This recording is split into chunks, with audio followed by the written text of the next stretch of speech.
Hello, everybody, and welcome to another episode of the Lost One podcast. As always, my name is Shenzo the Lost. We got my boy Shoshima 1016 here. But I'm so excited because today I am living one of my streaming / content creator dreams. I have got Hangtime's own Greyson Watkins as a guest. Greyson, thank you so much for agreeing to appear on the podcast. Thank you for having me on. I'm excited to get this going. Thank you so much. Well, you know, it's been great. And so I want to just kind of open this up before we dive in.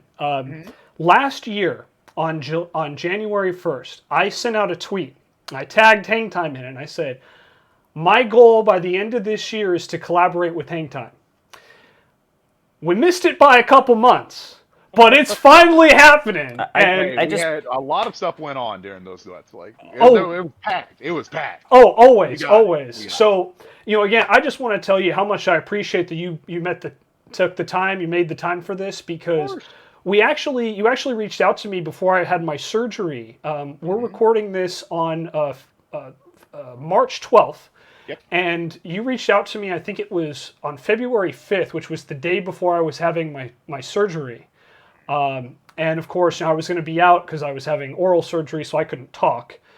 And then we had scheduled it, and I think that not even like the 4 hours after we had scheduled the time, I got a COVID test positive. Yep. And it crushed me. It was like the sickest I've ever been. And I was out for like 10 straight days. So I really appreciate your flexibility and, you know, being willing to reschedule and, you know, just take the time, because as I mentioned, this was like for, you know, you set those like career goals, right? And this was one of them, and I can check that off now, getting to sit and chat with you live right here on the Lost One podcast. Heck yeah, I'm excited. I love this. Well, we love having you here. And, you know, Shoshima has actually been, was the one who introduced me to Game Attack back in the day. So it was like right before you joined, actually, was when I became a fan. Yeah. But it was pretty funny because I still remember the promotional video announcing your hiring. It was like something about like best friends since childhood. And it was a picture of like you and Sean, like, you know, holding each other, looking super excited. And it was a great video. And then you came on and it was just such a natural fit. It was, you know, it was so weird to me because coming in, I was extremely nervous because I never wanted anybody to think that like the only reason I got the job was because I knew Sean. Yeah. Like I wanted, and that's why like even before I was on there, I'd been streaming with them for, I think the first time I ever came onto a stream was Sean's birthday, and then I started playing PUBG. But looking back on that day, I remember being terrified. Yeah. Whenever I was finally announced on, and I was welcomed in with open arms, and now look at us now. Yeah, I mean, here you are all these years later, and like I said, it's been a natural fit. You are definitely one of the favorites, shall we say, in a lot of cases, the crowd favorite normally. And, you know, much to Sean's chagrin, which I always find hilarious. But I'm always the person that tries to like spread it around. I don't like to. We're a team. Absolutely. We are a full team. So Sean just likes pushing my buttons. Yeah, he does. Well, he likes to sit there and push the buttons. Yeah, you know, he likes to do that with the chat too. Yeah. You know, he'll just. There's been a couple times, especially like in recent streams, where he's just been like calling people out, and I'm like, dude, Sean, like ease up a little, man. But of course, they respond back, and yeah, that's what he does. So, you know, just something too. It's kind of funny because Shoshima, I think, is a lot like Sean. He has kind of a lot of like the same personality traits, willingness to like just pick fights with people in chat, and you know, it's all good spirited, all well intentioned, but like same kind of like approach. I say it's a little abrasive is the term I use. Is that fair to say? I mean, that's what people have told me. Yes. Yeah. I've been told I'm a dick a lot. So. What would you say would make like the true dick come out from Shoshima? What's like a topic that you get into that's just like, oh yeah, that side's coming out? Oh man, I mean, there's we have a stream coming up that. Yeah. So we recently unlocked a stream called where we're going to be playing Overcooked. Have you ever heard of that? Oh yes, yeah. I've heard of Overcooked. Yeah, so yes. That Overcooked is the few times I played with him, I've regretted it immensely. So we're gonna live stream it. The last time we all played it, it was actually for my birthday when we rented out the movie theater. Whoa, And so we y'all played- rented out a movie theater? Yeah. His wife rented out a movie theater, and we got to play a whole bunch of games on it on the big screen. It was really cool. That is awesome. Yeah, I just brought my Switch and like hooked it up. Yeah. And we played that. Oh, we played Streets of Rage 4. Yeah. We did some Smash. We played Mario Kart. Yeah.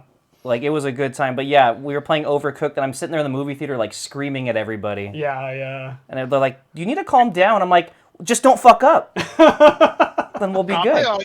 Get it to the pot. Let's get it cooking. Pretty much, yeah. It's overcooked, not overstand. Let's get moving. Yeah, exactly. See, Grayson understands. See, he knows. I get it. Before we get going real quick, can I ask one question? Of course. What's the best Streets of Rage character?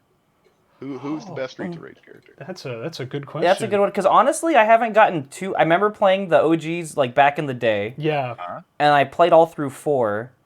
But other than that, I'm, like... Don't have too much knowledge. I mean, I did, like, man, now I can't even... Is it... Or Axel, right? Axel's the main character. Blonde guy. Yeah. Yeah, because I just love, punching and fire, so, his I get moveset's that. great. I get that. But, is it... What's the guy? He has the yellow shirt with the suspenders. Adam.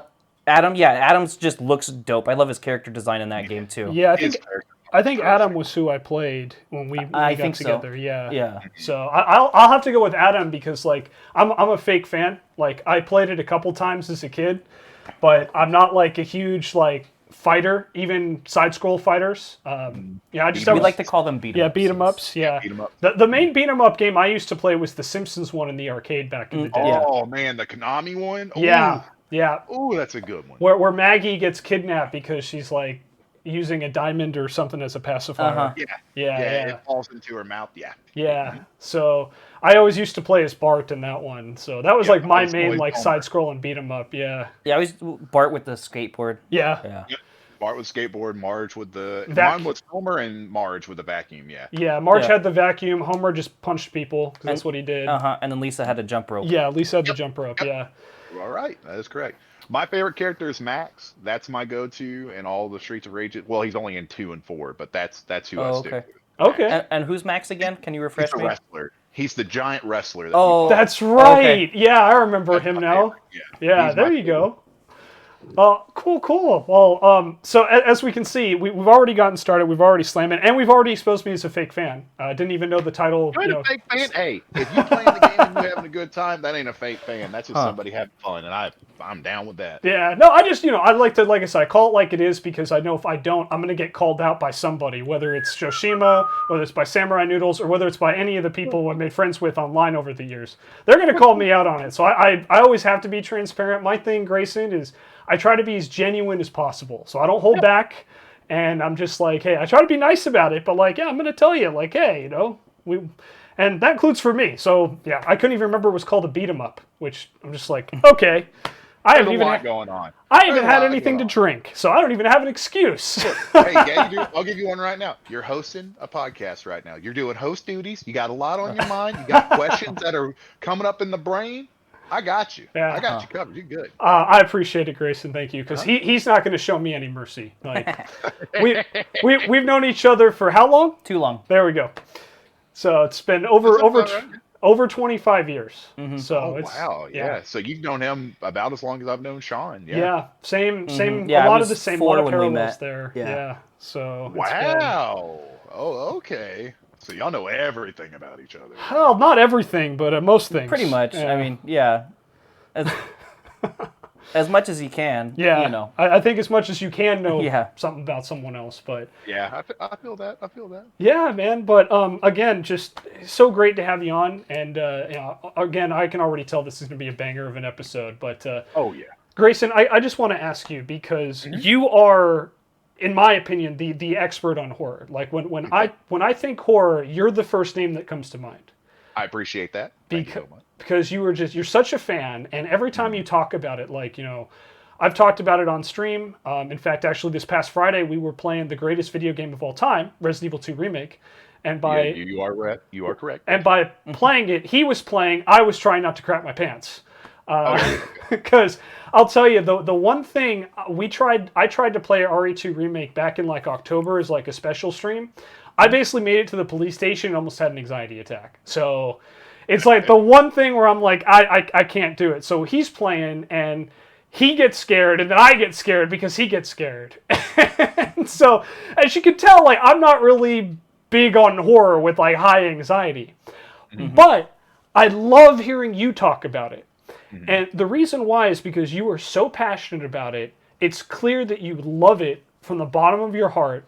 You're so knowledgeable, and on everything you do, like you guys just released the top ghost face from Scream in honor of Scream 6.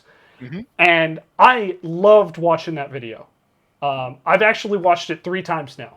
Oh wow! Thank you so much. I appreciate that. Because it's one of those videos where like listening to you and Sean talk about like why you think this is like this ghost face isn't as good or this one is the best one. And I'm not going to give spoilers. You got to go check out Hang Time on YouTube and go watch that. But you know, it's something where it's just like listening to your reasoning. It breaks down like the horror trope and like the detail behind it in a way that I personally have never been able to see.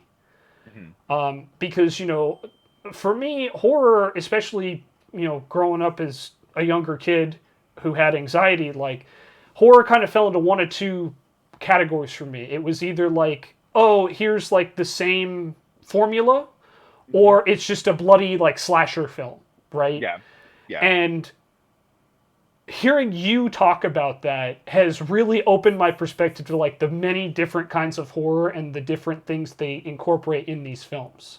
Oh yeah, there are so many different subgenres to horror, Uh-huh. and that's why I love it so much because like you do have people that don't like gory horror movies or don't like slashers, but in saying that, like if you don't like a slasher, you might like a psychological horror movie, or you might like a possession type horror movie, or you might just throw it all to the side and be like, hey, you know what? I want to go into Korean horror movies, or I want to jump into Italian horror movies just to see what everybody else has to bring to the table. And that's why there's so many different types of horror fans that just kind of all mesh together. And that's why I'm so obsessed with it, because there's so much to do with horror. Yeah. Oh, it's perfect. Yeah, and there are like a lot of subgenres. And you know, that's something again that I've learned through like listening to you. And it's something that, you know, is kind of an outsider looking in who again can't really handle a lot of like the horror, the jump scares, the blood. It's fun to listen to hearing someone talk about it who cares and is so passionate about it. There's especially with the way you do it, man, it's infectious is the way I put it. And yes, that is a deliberate play on words there. Well, what I like to do is say like talking to you, like you don't like to be like watching a horror movie that has like a lot of blood or something like that. I like to really look into it and be like, okay, thinking about that, what's a horror movie that I could get Shenzo into watching? So if I was to recommend something to you right now, I'd be like, go watch The Monster Squad. Okay. Go have fun with that. It is literally the Goonies with universal monsters. Oh, You that get seems pretty legit. Dracula, you get the Mummy, you get the Creature from the Black Lagoon, with just a crew of kids trying to save the world. So I'd be like, yeah, go watch Monster Squad. Have a blast with it, because it's a great time and it's not gory at all. Sounds Like, great. it's just a more amped up Goonies. It's fantastic. And you see, just like that, I was like, okay, what could I pick for you? And that's what I love to do. Well, I appreciate it. I'll make you a promise. I'll watch it and I'll get back to you. Oh yeah, okay, All right. cool. So I'll That promise sounds I'll watch it. I'm always willing to try something once, you know, because you don't know until you know. You know, I was hoping like with RE2 that because I had seen like you play through it, I'd watch like Ray Narvaez play through it. I think Bruce Green, and you know, I'm like I've seen enough playthroughs to where I'm like familiar with how the game runs and stuff. So I'm like maybe, and then I got into it. And I'm like nope. The trick is to just, and what I've learned, because I've been playing horror games since I was a kid. Like the first horror game I ever played was Friday the 13th and Nightmare on Elm Street on the NES, which I will even tell you right now, as a kid, the Friday the 13th Nintendo game terrified me. Him just popping up on the screen and then you have to fight him like he's Mike Tyson from Punch Out was not something that my little 6-year-old brain could comprehend at the time. Yeah. But after I got through that and I went over to the Sega and started playing the Splatterhouse games and getting scared, I realized one day that if I treated it more as an action game than a horror game, that I would kind of trick myself into not being so scared, and that worked for me.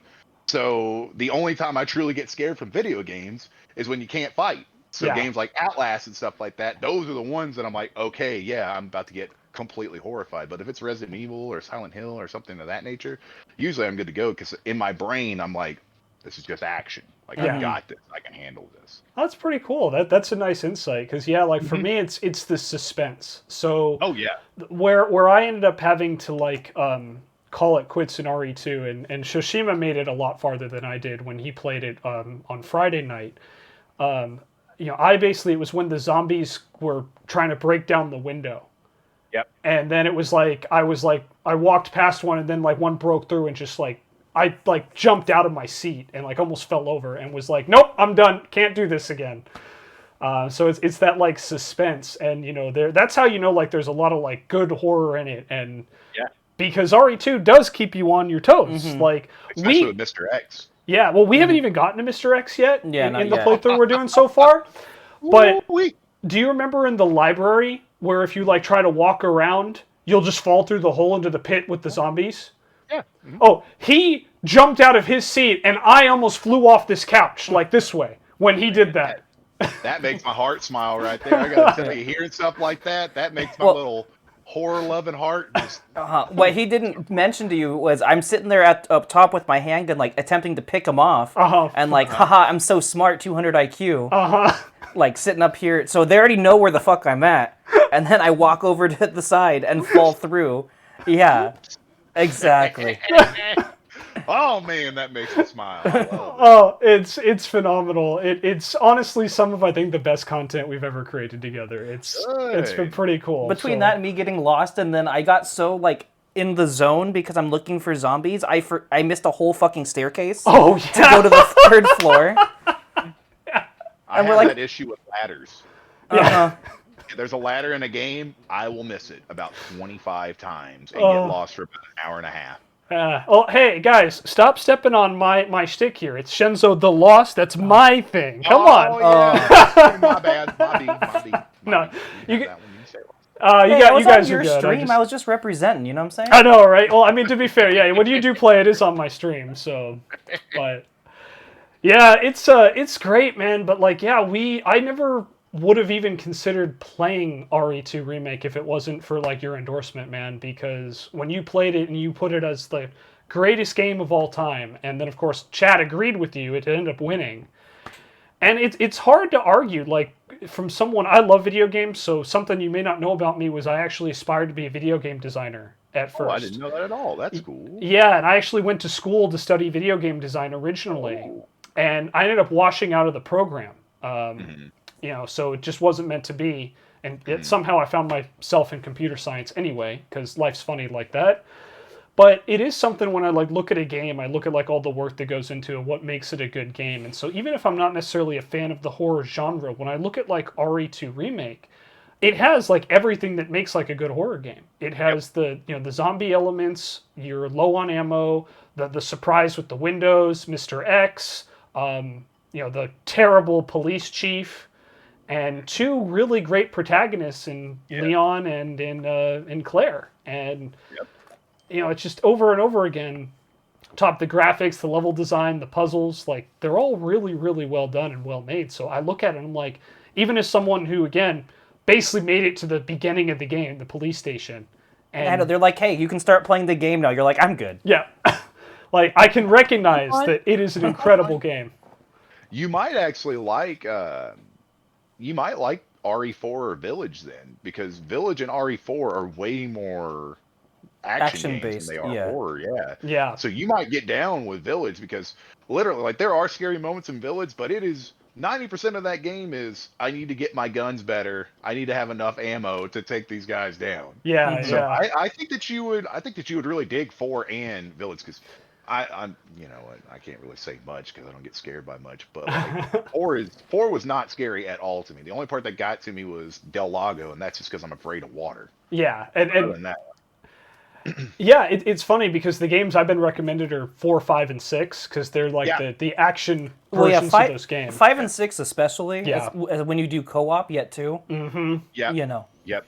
5 is a lot of fun in co-op. Like Yeah. that's the only way I've ever played 5, so that's why I think I have more of a different opinion from 5 than most people do because I played through the entire game with my brother. Yeah. Oh, We okay. had a blast. Like if you have 2 people playing through the whole campaign of RE5, it's great. Like Yeah. that's just great co-op horror action. Like Yeah, there's that's what only I- like a couple of you can do that. Yeah, I'll tell you that like I've probably watched like 5 playthroughs of RE5 and RE6, and like Yeah.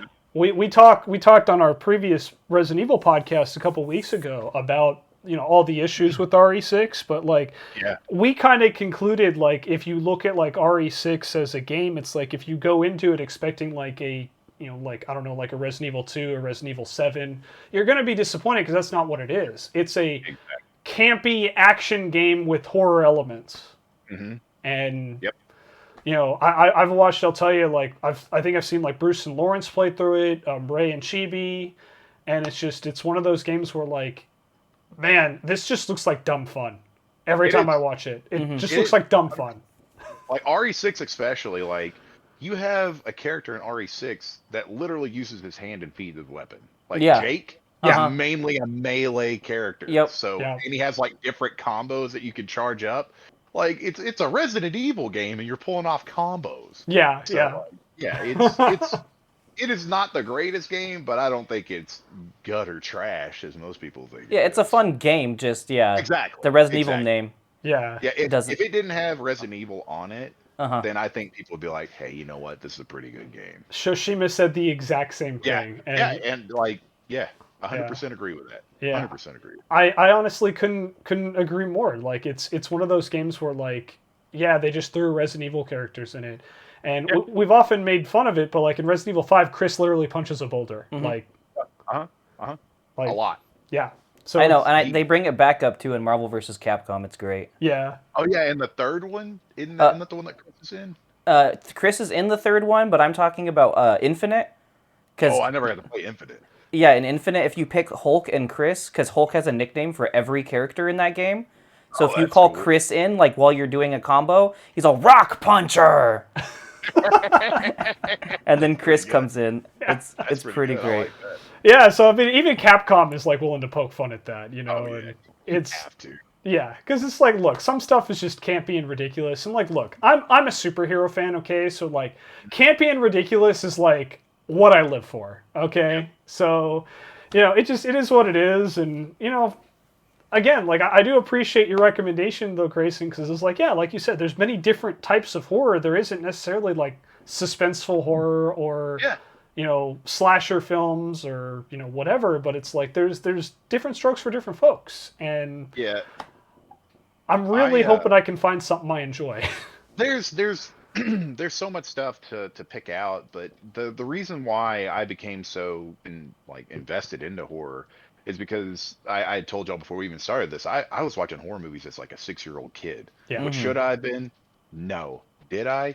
Oh hell yeah, I did. Because it was so much different things that I'd never seen before coming at me, and my brain was just like, whoa, what is this? Yeah. Yeah. So up until I was I think I was around 16, whenever I found out that some of the movies that I was watching were Italian horror movies.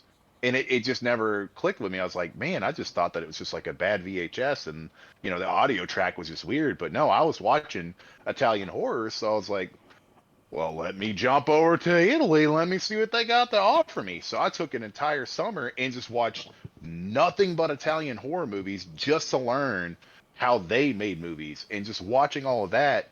And if you compare an Italian horror movie to an American horror movie, you've got so many more different things going on. Oh yeah. So Yeah.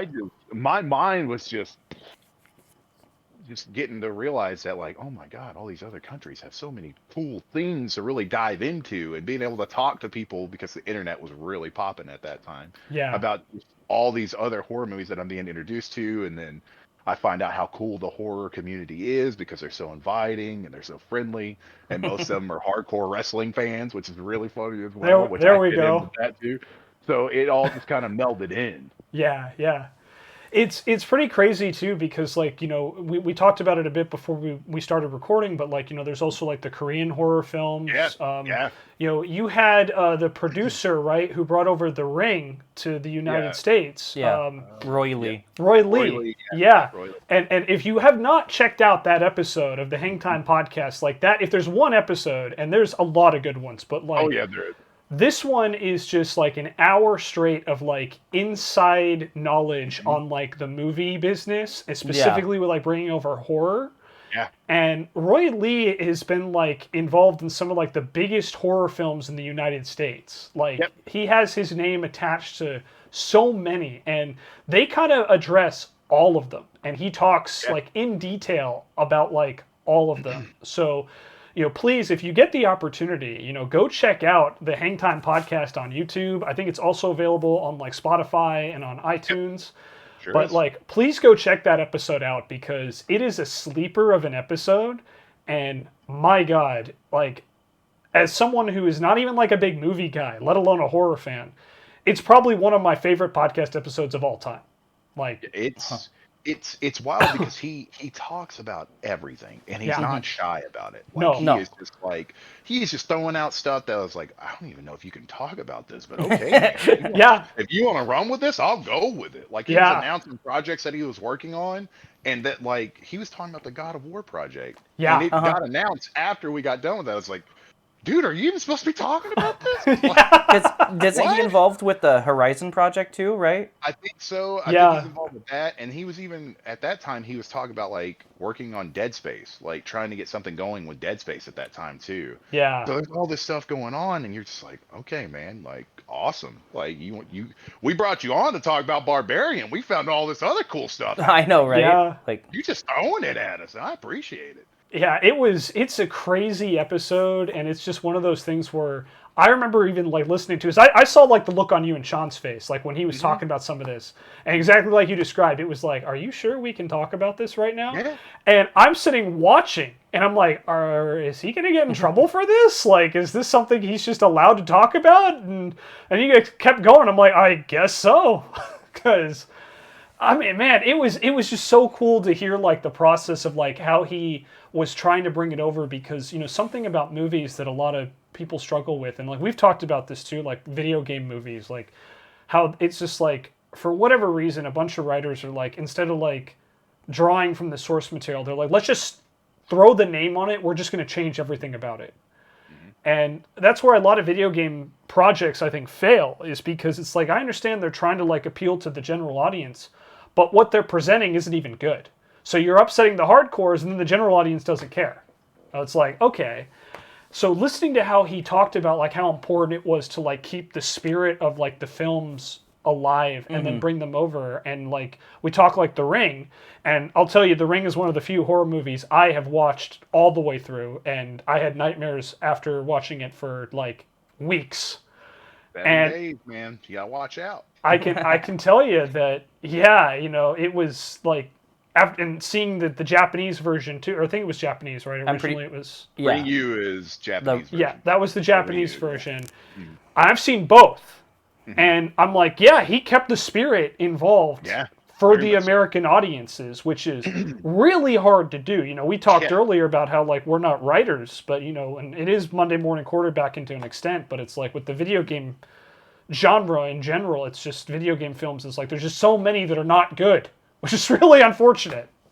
Yeah, but the issue is that if you really look at a lot of these games that you're playing through, even if you're playing through a short game that's 4 hours long, it's hard to condense that into an hour and a half to 2.5 hour long movie. Yeah. Because you have to be like, okay, what can I cut out? What can we speed up? And a lot of people get frustrated because some of the stuff that y'all cut out or speed up are really important parts. Or you drastically change it just because you think it'll be better for the theater audience, and it just doesn't work. Yeah. A la Resident Evil films. Like, those things are so all over the place. And it's like, pick your poison on which one you want. You want clone battles, or do you want a story that is just so jam-packed together and it's all spread across everywhere that you don't know what's going on? It's which one you want. You got to judge. Yeah. And it's funny you mentioned the Resident Evil films, because when we did our Resident Evil podcast, we talked about how in many ways for a long time those were some of the better video game movies.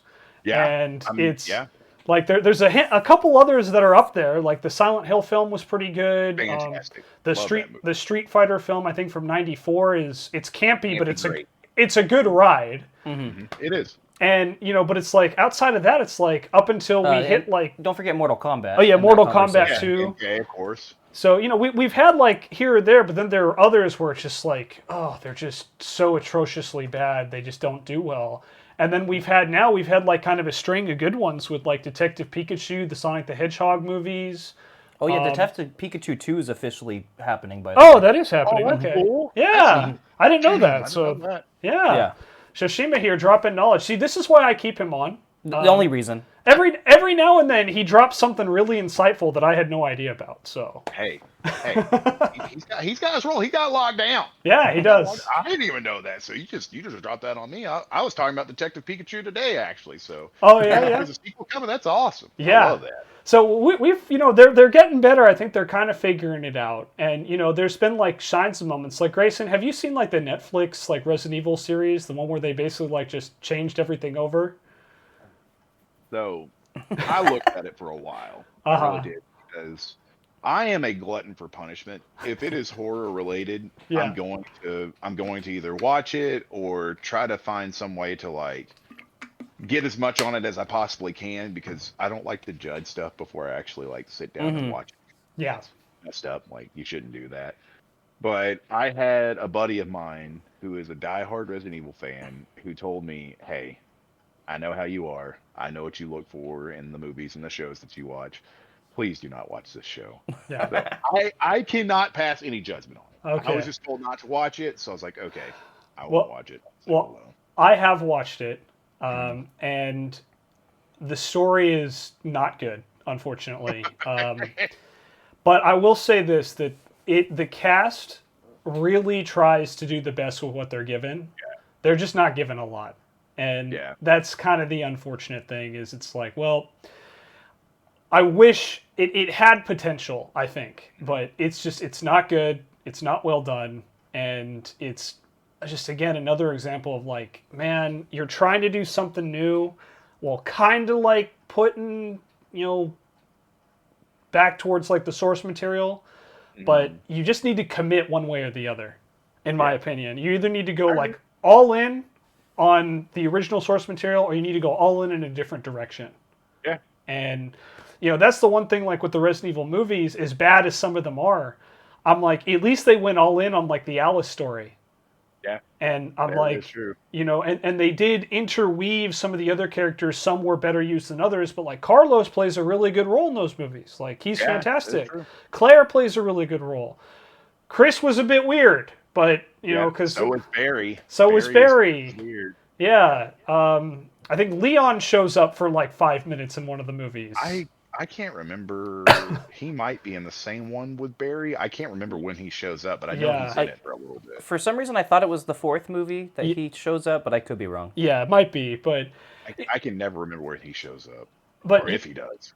But I'll just say this, like about the Resident Evil movies, it's like at least they stuck with their guns, and I think that's what made them work, more or less. It was like they're like, yeah, they used enough about the original, like Umbrella obviously still played a big role. Wesker was a big role. I'm like, they paid, I think, enough homage to the series, and they integrated enough of it to where it was like, okay, this is still a Resident Evil like title, but we're gonna go with this brand new character, Alice, and we're gonna go all in on it.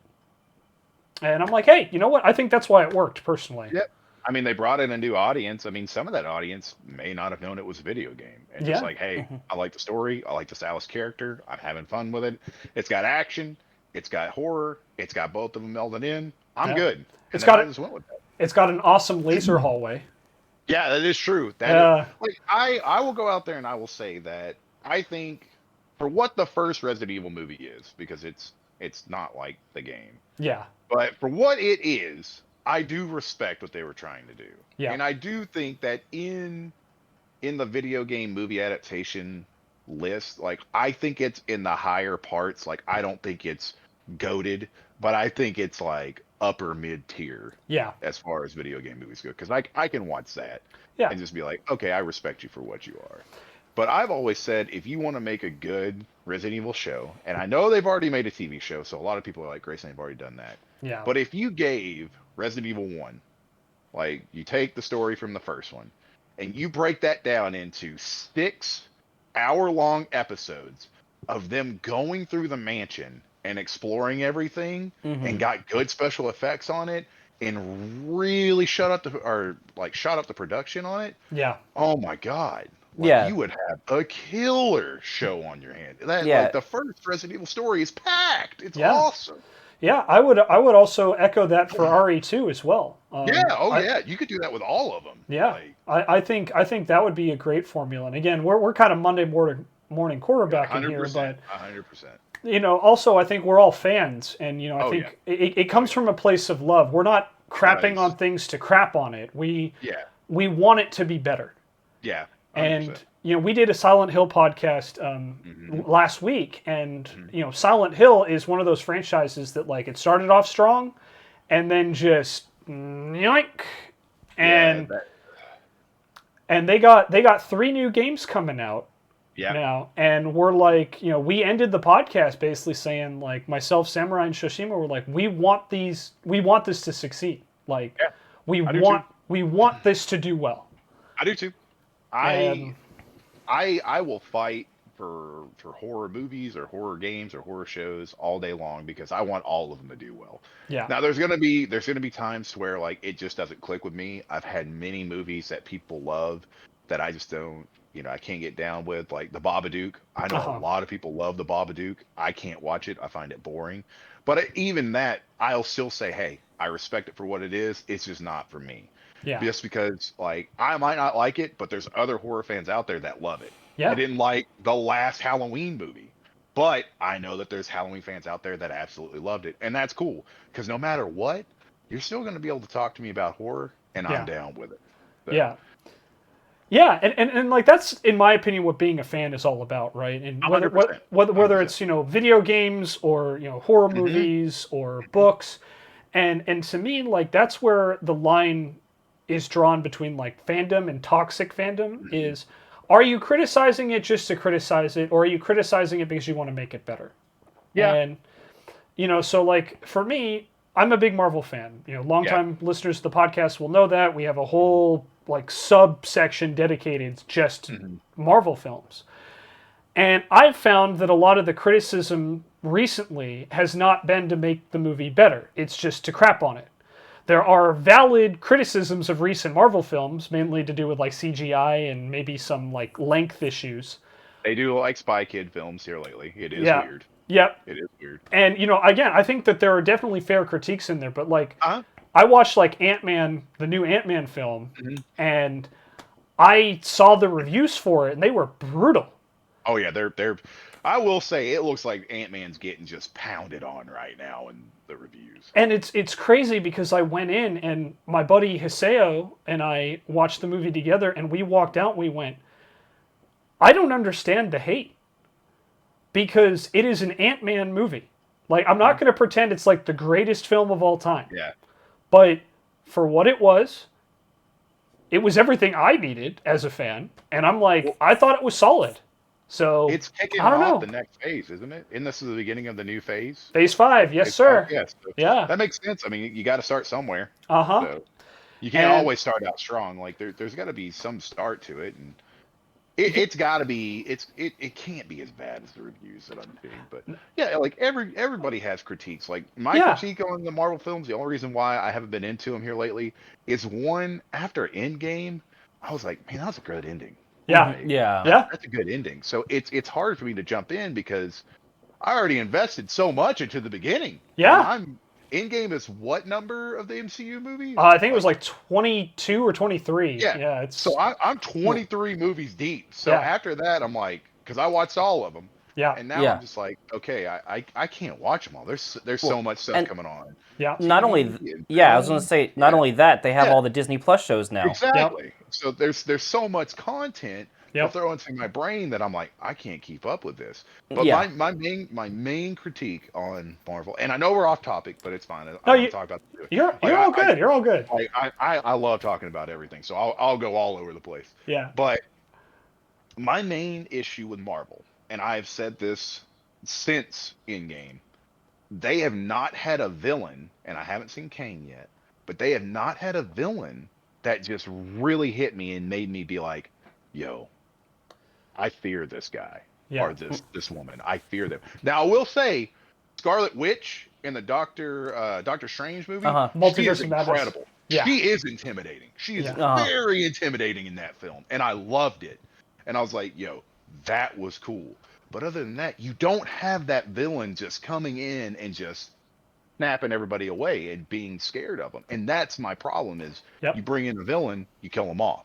You Yep. bring in a villain, you kill them off. That's my complaint with Marvel is there's not enough build up to make these villains really just terrify you. So I will say this, and I am a hardcore fan of the MCU. I will defend it from everything. Oh yeah. I loved Eternals, which I know you have Ooh. experience with. Ooh. But I want to acknowledge that both of your criticisms are not only fair, but extremely valid. And I will say this as a hardcore fan that I 100% agree with you. Burnout is a real thing. MCU burnout is real, and they stepped it up after Endgame, which hindsight I think was a mistake. Yeah.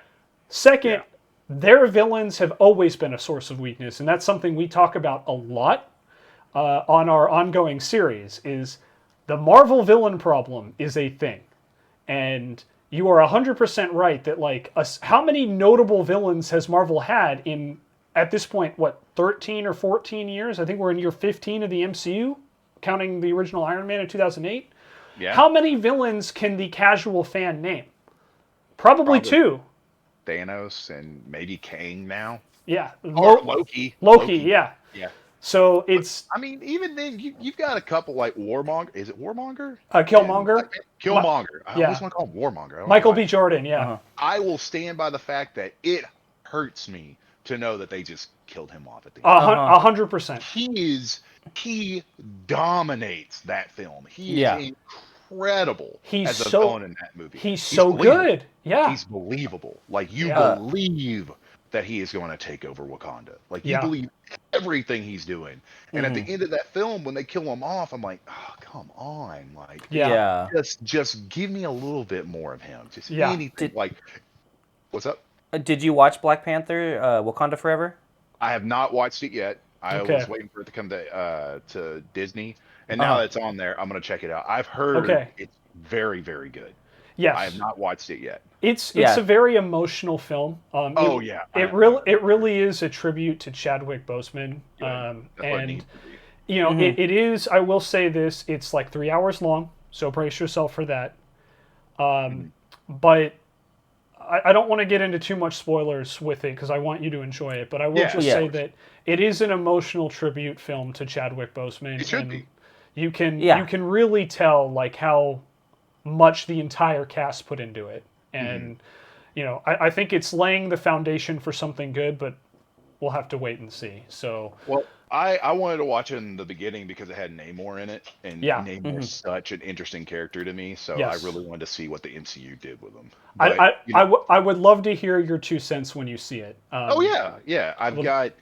I man, if I could, I would talk about movies all day long. I would. I love talking about movies. I love talking about video games. As y'all already know, I love talking about horror movies. Yes. But I will tell you, I think one of the main reasons why I have the critique about not having good villains is because in horror movie, most of the iconic characters are the villains. Yeah.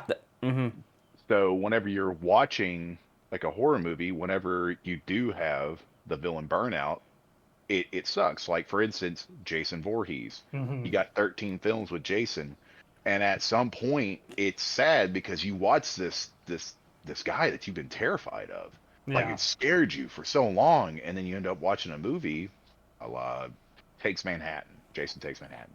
Yeah. And it is just, he's just not intimidating anymore. So you get that, and you're like, God, this was so good because he used to be so scary, and now you're giving me this. And it happens with all of the Titans. Like it happened to Jason, it happens to Freddy, it happened to Pinhead. They were just throwing Pinhead in the movies that weren't even Hellraiser films. They were just like, hey, we have this film here, let's just throw Pinhead in it. and then you have, Michael, and even, Ghostface. Like, you have all these movies with all these iconic characters, and then whenever they just don't deliver it and they don't make them scary or intimidating anymore, it falls apart. Yeah. So I've seen it happen in the horror genre for so long that whenever I'm watching the MCU, I'm like, I know that feeling. I Yeah. know what the issue is. I know what's going on. You don't have that force to really give to your protagonist to make what they're doing like really show off. Yeah. Like, you need to make the hero. You have to have the hero be intimidated by the villain, and then Yeah. at the end you have that climactic battle that they barely win, and that's what makes it. That's why Endgame is so good. Yeah. Like, that's why you have Endgame, and so many people talk so highly about it. That's But why, yeah. like, just to kind of add to your point, like, making Infinity War like Thanos' movie, because I will argue that Thanos is actually the protagonist of Infinity War. Oh, And the way they ended it, Oh yeah. I'll never forget where, like, because the rumors at the time were flying all over the place. I saw it opening night, and I'll never forget when the ending scene is Thanos after just snapping away half of all life in the universe, and he's sitting in front of his like building watching the sunset on a grateful universe, just like he said he was. And then all of a sudden it goes to black and credits start. And I'll never forget one dude in the theater. Just there was like a pause, like a really awkward pause, because no one could believe they ended it that way. And then one dude in the theater just went, "What the fuck?" And that, I think, just summarized everything. But it again sent home Thanos won. Yeah. For the first time in an MCU film, the villain won. And it wasn't like debatable. Like, it wasn't like to go back to like Black Panther where, Killmonger died, but he left a lasting impression on T'Challa. And, the hero changed because of it. He just outright won. Yeah. There was no heroes like adapting to the challenge, making the necessary change. It was nope, Thanos just won. Period. End of story. And that's what's amazing. And that's why I like Infinity War more than Endgame. I still love Endgame. I will say I have an issue with the beginning of Endgame, how everything kicks off because it's a rat. Like I was like, that just it felt lazy to me. Okay. And the fact that there's not a statue up of that rat kind of Yeah. makes me mad. The entire world.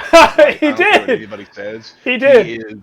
He is the greatest superhero that nobody acknowledges. Yes. Like I don't care what anybody says. That rat should have a gigantic statue No, it's built for him. It's really funny you say that because the theory is, in Infinity War, Strange looks into the future and he looks at like 4 million, plus futures, and they only win in one. And so the theory is it's the one where the rat triggers releasing Scott from the quantum realm. And it's like, so yeah, you're right. The rat is like the greatest hero. It's we talked a bit about Booster Gold before we went on, but Booster Gold has an episode in the Justice League Unlimited called "The Greatest Story Never Told." That rat is the greatest story never told of the MCU. That's awesome. So yeah, it's so cool to be able to talk because each fandom all locks in. Like every single fan of every single genre will sit there and listen to what one person's issue is, and they'll sit there and they'll be like, "Man, I know that feeling. Yeah, I get it." And it's always like Star Wars fans, like whenever they were getting everything they wanted, oh boy, and then it was like, "Oh man, that backfired. Oh boy." So like every fandom goes through a part where they're just like, "Ah, damn." Yeah. Like I just recently went through that with Halloween Ends. Oh like, man. Going and being like, because to me like Halloween is the end all be all for me. Yeah. Like it's my favorite series. I watch them all the time. I own all the stuff. I have a shelf full behind me of just Michael Myers figures. Like I got it all set up. I've got a poster right over here by me that you can see too of Michael Myers. But hearing that when 2018 got there and seeing that Jamie Lee Curtis is coming back and reprising her role as Laurie Strode and the original Michael Myers, Nick Castle is in there and he'll be doing some scenes and you have all this really cool stuff and you get 2018 and you're like, oh, that was so much fun. I can't wait to see where the other two go. And just going into both of those films, just being like, man, what the hell is that? and then you get the conclusion and you don't even get, which is another, like, I don't mean to plug myself, but I will. We have another podcast to where I I, talk nothing but Halloween ends and how they just Hey, they miss hang it. on. Let's get some. Oh, you want to so go ahead and throw off that Yeah, that we're Hang just Time Rogue Shaker so, too? Okay. yeah. Go ahead and As you throw it can off. see, we have a total problem with plug-in anything hang time. You know, as you can tell, we I don't have know what a you're talking about. total There you go. Yeah, we got a problem. shirt right there. You can Yeah, go check out all this stuff. You can go to rogueenergy.com right now. Use promo code HangTime. Get you one of those shakers. Star Kids. You can get that right now. yeah, But yeah, in the podcast, I talk for, man, I think I go on for like 35 to 40 minutes about how they just, and we had Diction on, who I love talking to as well because yeah, he's yeah, just as big of a horror fan. But just seeing where they go with that film and just being like, man, y'all just make Michael look like a chump.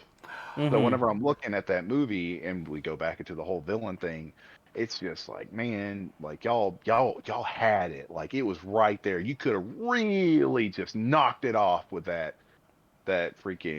finale, and they just dropped the ball and just give me just this.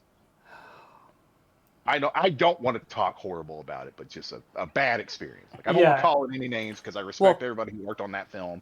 I respect where they were trying to go. I'm mm-hmm. sure there's people who enjoyed it, but I just was so devastated by how bad that film Yeah, was. I think part of it too was just you were so excited after the first one, right? Yeah. You know, Oh yeah. Oh yeah. that, it, I've done that to Yeah. myself many times. you Yeah. know, but because the first one was what you wanted, your expectations was just so much higher Oh yeah. It Yeah. was than what it would have huge. been. And Mm-hmm. the thing that I messed up on is I did the same thing that I did with Rob Zombie's Halloween. Is that I watched the trailer so many times that I kind of set up in my head where I thought it was gonna go, Mm, which is Oh, a huge mistake. Like you never do that with a film because, like we said before, I'm not the writer of the film. I don't know where this is gonna go. I want them to surprise me. I don't want to know where films go, but for some yeah. reason I just had this idea of where it was gonna go or what I was hoping to see, and just going to see it and just being like, oh my god, especially with the remake. Like there's so much uh-huh. stuff in the remake that I don't understand where they were going with it. I don't understand why we have so much of the Mm-hmm. stuff from his childhood, and then you have all this original stuff, and then you just throw in as a complete rehash of the first one. Like it's so weird to me. And Yeah. the ruin of the characters, that's a different thing. But yeah, but you're absolutely right. I built it up so much that it couldn't meet my expectations, and I'm Mm-hmm. sure we're all guilty of doing that with something. Like Oh I'm yeah. sure there was an MCU Well, movie that y'all have watched that you had built up so much in your head, and you're like, this is going to be the greatest superhero movie ever, and you Yeah. go and watch it, and it's just a wet fart. Yeah. for It's just, That was Iron Man 3 for me. oh yeah, Because yeah. I had such high expectations. Because like a lot of people forget, but like Iron Man 3 was the introduction to Phase 2. It was right I mean, off. that is, isn't it? Yeah. It was Mm-hmm. right after Avengers. We actually made a mistake in the podcast. We thought it came out a couple months later. It was actually like a year later.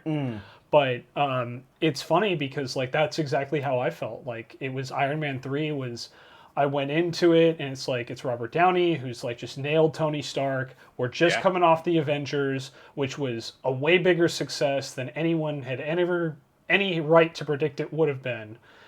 This whole like cinematic universe concept, which like other movies had like tried but had not done on this scale before, is coming together. And I've referenced this a lot, but it's like it's all connected. And then Iron Man 3, even at the time, I thought was a pretty mediocre film, but as the MCU has progressed, it just becomes more and more of the outlier, and as you put it, Grayson, a wet fart, because literally nothing that happens in Iron Man 3 matters in the greater MCU. And I guess you're right. Yeah, I guess what in a way. when you've spent your entire like movie like building up how everything's connected, whether it's like Nick Fury appearing at the end of Iron Man 1, introducing Black Widow in Iron Man 2, the scene with the hammer at the end of Iron Man 2, Hawkeye debuting in Thor, Captain America's shield making a prototype appearance in Iron Man 2. Like you're teasing all this stuff together, and then Iron Man 3 is like this weird standalone where they not only don't do anything that really affects the greater MCU, but they take two of like the most important, like one of the most important villain groups, AIM, and just throw it away in a single movie. And then Extremis, which literally gets cured in a narration at the end of the movie. Like, there's no like build up to it. It's like Tony Stark literally says something like, I almost cured this when I was drunk. I'm pretty sure I could cure it when I was sober. And guess what? I did. Like, yeah, that's what he does. And it was just like, oh man, I remember just walking out of the theater feeling like really disappointed with it. And it's a shame because it's a solid movie. And like, if it had just been Iron Man 3, the Iron Man trilogy, it's a wonderful ending to Iron Man's story. Yeah, because I mean, even at the end of the Iron Man 3, he blows up all of his suits. Yeah, and then he's there in the next Avengers movie. Like, we got 10 more years of Iron Man after Iron Man 3. Yeah. Which I'm super grateful for, but like, just Iron Man 3, it's like, if you just removed it, not really a whole lot happens in Iron Man 3 that matters in the greater MCU, which is really unfortunate. You're not wrong. I was like, I don't know a lot about Iron Man in the comics. So I know he was an alcoholic. Like, I know that he struggled with alcoholism in the comics, and that was like big plot points in some of the comics. But going into Iron Man 3, I was so excited because I want to say Shane Black directs it. Yes, he does. So, and I love Shane Black's like earlier films. Like, I liked the Lethal Weapon movies. I liked Kiss Kiss Bang Bang. Yeah. So like there was movies that I really enjoyed. So seeing him get on that and working with Robert Downey again, I was like, oh man, this is going to be just a fun time. Yeah. So I think the reason why I enjoy it so much is it makes. I know that Tony Stark is human, but whenever I say this, it's like a term. But like I love how human he is in that film. Yeah. Like, the most of that film, he's not in his suit. It's just Tony having to be Tony. Yeah. And that's why I loved it. And then he has that kid that he's always talking trash to. And it's so cool just to see Tony not have to have his suit and still be able to overcome all that stuff. And that's why I loved it. It's like a MacGyver episode, like, honestly. Yeah. Like, he has to do so much crazy stuff to make it work, and he does. Yeah. And then I get it. It is wacky. It is not. It is not on the same level as Iron Man 1, and I completely agree with that. But I still think it's better than 2. I definitely think it's better than Thor 2. So. Yeah. But Well, I get where you're coming from. No, but it's funny too, because everything you just said about why you like it, we agree is the highlights of that movie. Yeah. 100%. So like, and the fact that you like it, like, again, more power to you. For me personally, it's my bottom ranked MCU film. Even below Thor 2. Wow. Yeah. Holy cow. But again, I judge it because I judge it as like where it fits in the greater MCU. Yeah. And I acknowledge that Iron Man 3 is a better standalone movie than Thor 2.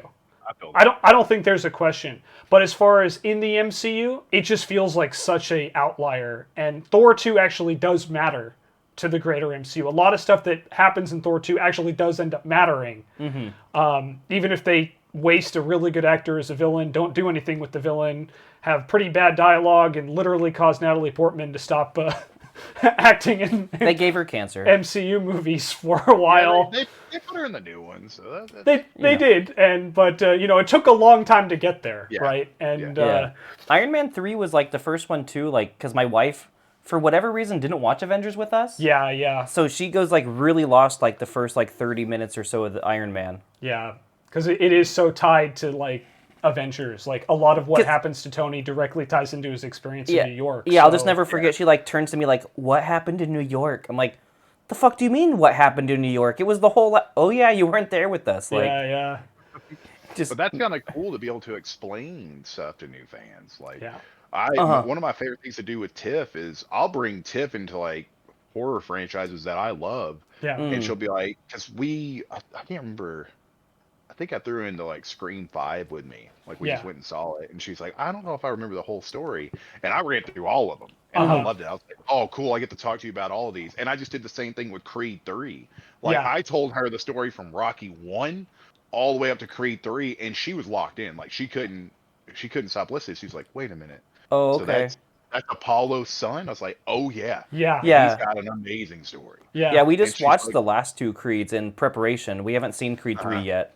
Oh, man. Oh, my gosh. Grayson, forgive me if I'm wrong, but didn't you say that Jonathan Majors' character is the greatest Rocky villain? Yes, without a doubt. Without a doubt. Because it's cool because, like, originally my favorite was Apollo. And I love... Yeah, Carl Weathers, Apollo. Right? Yeah, Carl Weathers is just phenomenal. Oh, he's amazing. Weathers. Yeah. Yeah, I love him in the Rocky movies. I love him in Predator. Yeah. But But sitting back and like really like looking into Dane, which is who Jonathan Majors plays in Creed 3, Uh-huh. you he's the best villain because you kind of agree with him on some stuff. Like he has every right to be pissed off. Well, Like he okay. has a real reason to be as mad as he is in that film. And he's such a likable character and you feel for him and he pulls at your heartstrings towards the end and you're just like, man, this guy has it all and he's intimidating as hell. Yeah. Yeah, Like whenever he gets into the ring, he is like, "Oh, you are the one." Like, Yeah. do not mess with this guy. Jonathan Majors is very quickly becoming one of my favorite actors. Oh yeah, he's amazing. He blew me away when he appeared in Loki as He Who Remains, which is Yeah. a Kang variant for those that Mhm. don't know. And he was only in, I think it was like the last like 20 minutes of the final episode, but he chewed every single minute he was in. And again, I don't want to go into spoilers for Ant-Man for those who haven't seen it, but he blew me away with his performance there too. And I am so excited to see what else he brings. I haven't seen Creed 3 yet, but to hear you say that he's the greatest villain in Rocky's entire franchise, I trust your judgment on films and on especially on villains. And I am very excited to watch Creed 3. I And wouldn't say he's necessarily a villain as much as he is the greatest opponent. I yeah, think that would be how I would in, really want to work. in Oh, okay. fairness, I don't think Rocky has a lot of like true villains. Except Maybe for Drago. yeah, maybe Drago's Drago pretty, from 4. yeah, Be- Drago's pretty evil. Yeah, I mean, he literally murder Apollo in the ring? Yeah, he kills Apollo in the Yeah. ring. Yeah, kills him. So like, but yeah, like everyone else is like, even with like, Apollo for the first like movie, he was about, earning that kind of grudging respect, and that relationship is really incredible. That develops, and obviously they continued it in Creed 1 and Creed 2 with Rocky kind of mentoring his son. And even the villain in Rocky 5 wasn't really a villain. The opponent, I should Tommy. say. Yeah, it Tommy. wasn't really. Rocky 3, same thing. Clever. Yeah, so it's just, yeah. So I think that's fair. Is that he isn't villain is probably the wrong term. Opponent is a better term. Yeah, he just. I'll watch anything that Jonathan Majors is in. Like, Yeah. if I hear he's in a film, I'm gonna watch it now. Like, Yeah. I'm waiting for him because he was in Lovecraft County, which I still haven't watched. I need to watch it. Yeah. But if he shows up in a horror movie, I'm gonna lose my mind. Oh man, Oh, okay. I'm in all day long. he would be great either as a protagonist or as a villain in a horror film. Like, I think he's you could literally put him in anything. yeah, And I don't care. I'm there. Like, He's- I Yeah. don't care. I know I've been kind of singing his praises, but like I really do feel he's like a once in a generation talent. Like He is. he's really young. I think he's around our age. Like he's in his early 30s, Yeah. I think. Yeah, I think so. Yeah. And just everything I've seen him in, I'm just like when he does interviews, when he's in film, he just blows me away with how down to earth and just how good he is. Like he single-handedly like bought me into Kang as a threat. Yeah. And like I'm a big comic fan. I know what a big threat Kang is. But just the way that his performance has been in pretty much everything I've seen him in. He really makes you believe. And as an actor, I don't think there's higher praise than that. Yeah, I heard in Rocky or Creed 3, I'm sorry, in Creed that he's more intimidating in that movie than he is as Kang. Wow. Like, he's got some moments in Creed 3, and I can't compare him to Kang because I literally haven't seen him play Kang. Yeah, I haven't seen either. That's just what I've heard. Yeah, he has some moments to where he has a scene that takes place on a beach, and it's him and Michael B. Jordan, and he is just he's killing the scene, and you believe that he is better than Adonis is in that scene, and it's perfect. Like I cannot recommend that movie enough. Like if there's ever a boxing movie, or not a boxing, but a Rocky/Creed movie that I'm going to go back and watch, it's going to be Creed 3. Wow. Like every day of the week. I will watch Creed 3 over all the other ones any day of the week. It's funny you say that because like I'm not the biggest Rocky fan. I enjoy them for what they are, But I think I don't know. I just maybe didn't see them early enough for them to capture Yeah. my imagination the way they captured a lot of people. But Mm-hmm. I've seen the Creed films, and well, 1 and 2, and because I'm a fan of Michael B. Jordan, like I like Yeah. him too. Like he's incredible. Yes. And also, I think Tessa Thompson is in there as well. Yes. Yes. And she's another actress where I'm just like, man, she's just really good. She's Valkyrie, right? Yeah, Yeah. yeah. And God, she was like one of the best parts of Ragnarok, in my opinion. Oh, I love Ragnarok. Yeah. Oh, I love it. Yeah. And she's also really good too in Love and Thunder. Despite I Love need to and watch Love and Thunder. I'll tell you, Love and Thunder, it has some issues with it, but I still liked it. But again, I liked Eternals, so don't take my word for it. It is what it is. Like, Yeah. I mean, Eternals has some cool stuff, but it's just too long. Yeah, no, I think that's fair. I think that's Yeah. 100% fair. Yeah. My main thing has been with Eternals is they should have just made it one of the series Yeah, on Disney Plus. 100%. Yeah. 100%. yeah, I agree with that too. I think it Yeah. would have been better as a series. Could you imagine if they would have done that and had an episode explaining the backstory of every Eternals? Yeah, that's exactly what Shoshima pitched too. Yeah, Yeah. same thing. You just, Yeah, you just explain everything out so it's not rushed.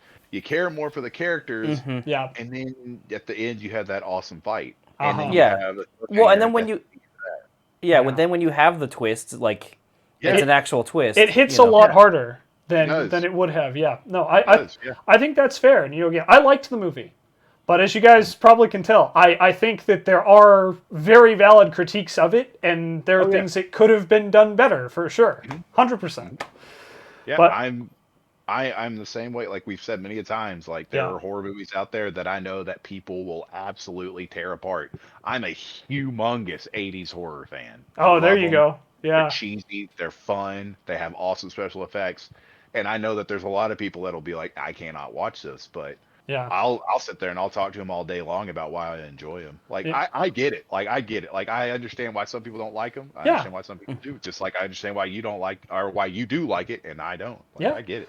yeah. It's still a and- conversation you can have. Yeah, absolutely. And again, it's like you have to be open, right? Like again, and that's that line between like being a toxic fan and being a real fan, in my opinion, is for both of your perspectives, I think you guys are critiquing the film not to just dump on it. It's because you want it to be better. Like you wanted it to be better. So I think that's where it comes from. And like there's a buddy, Mike Cabela, who I want to give a big shout out to. He's a huge like movie buff, and he and I had a conversation about Ant-Man where, he respectfully disagreed with my take, and we talked, and I'm like, look, this is why I feel the criticism is unwarranted. But like, then Canucks came in with kind of his review, and I was like, Canucks wasn't like the biggest Ant-Man fan, but he liked it for what it was, but he identified a lot of problems, and I told Canucks, I'm like, I think every critique you just made is fair. And that's the thing, is like, when you have people like that, like you too, Grayson, obviously we haven't really talked a lot, but I don't know if you know this, but we're already like an hour into the recording. That makes sense. Yeah. Yeah. But it's flown by. But it's like, again, it's like you're coming from a part of love and appreciation. And if you can't accept that like some people are going to dislike things or not like the same thing, like then that hampers your ability to have a conversation.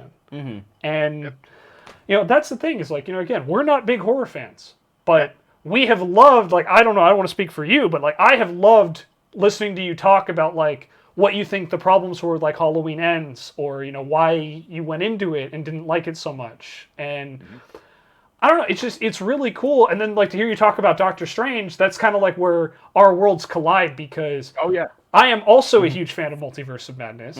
I feel that there are people who were disappointed with like what they did with certain characters, namely with the Illuminati, but it's like, what do you expect them to do when they were recording with COVID? Yeah. And also, the Illuminati were never going to be the focus of that movie. It was always going to be a Doctor Strange. It was a glorified cameo, and it was a fun cameo. Yeah, it was. It's an alternate universe. Yes. Illuminati. Like Yes. you can't have the Illuminati in this universe if you don't have Namor, because he was a part of it as well. Yeah. He's just now showing up. Yeah. But with the reason why I love, like, and even saying that I love the Multiverse of Madness, I've only watched it once. Okay. I may never watch it again. Yeah, But that's okay. I love that film. Yeah. But I love it because I also love Sam Raimi. Yeah, And it's a what Sam Raimi film. Yeah. Yeah. What did Sam Raimi start off his career doing? Horror. Yep. Like, And of course, they let Sam Raimi go full Raimi. They let him have fun. They let him do the crazy camera angles. They Yeah. let him throw in the wacky, like, there's gore in that movie. Uh-huh. Like, Surprising a yeah, surprising amount, yes, yeah. Some yes, of like, the kill scenes are brutal.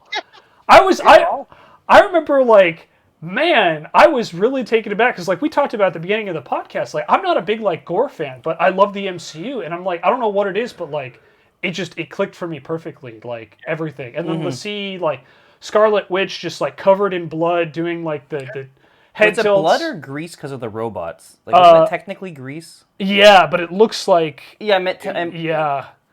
Yeah, because you're right, because they were killing Ultron, which is very refreshing, I think, from everything Ultron did to Wanda in Age of Ultron. Yeah, but that was a nice little subtle just callback. Strictly speaking, it wasn't blood. Yeah, but like just how creepy she looked, and like she had all the gestures down, and Elizabeth Olsen was the MVP of that movie, in my opinion. And man, like, and then of course, you know, my sister's a huge Office fan, so I'm not a big Office fan, but I've seen like the fan cast of John Krasinski as Mr. Fantastic, and then him appearing as Mr. Fantastic brought a huge smile to my face. It's like, honestly, I wish that they would keep him for the Fantastic Four movie because he's so good. Yeah. Like, he is a good cast. He looks like Reed Richards. Yeah. Like, he Yeah. looks good. And just even like, because he only had like, I think it was like 2 minutes of screen time, but like everything about what he did, I'm like, this is the only thing they didn't really play up with him was his like kind of neglecting personal relationships.